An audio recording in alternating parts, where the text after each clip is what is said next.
Colin, we at KDK. We are looking at Kwanggae pressing blocks. We've come into this technique before.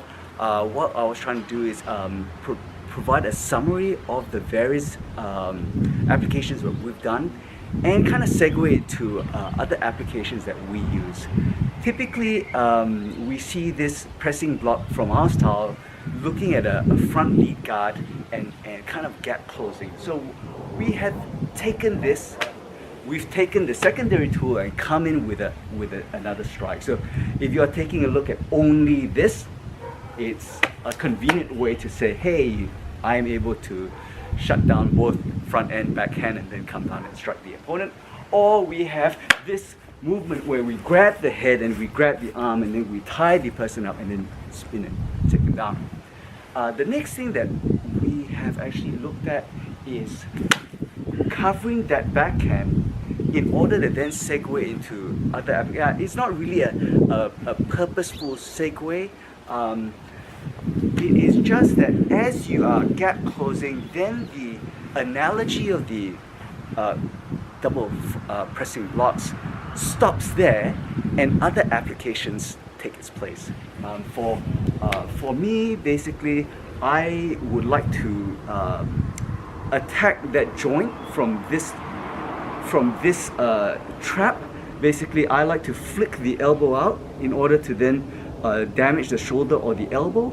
I like to get a hold of the lead hand, or basically if the secondary tool is fired again, then I cater towards the secondary tool and then reach into the same position I was, but over here. All right, so over on the other side. And that switch is actually really quite important because usually two opponents don't stand in a static position.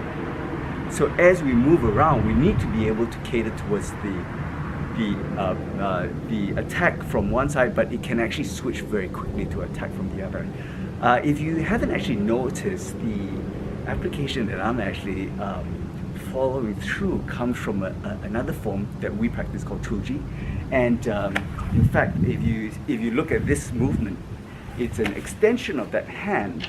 So instead of pushing it down, I'm covering it, and then basically I'm taking that, really controlling that hand, the leg, and then coming in here for applications that are drawn from another pattern that we practice, and it looks at opening and closing of the hands.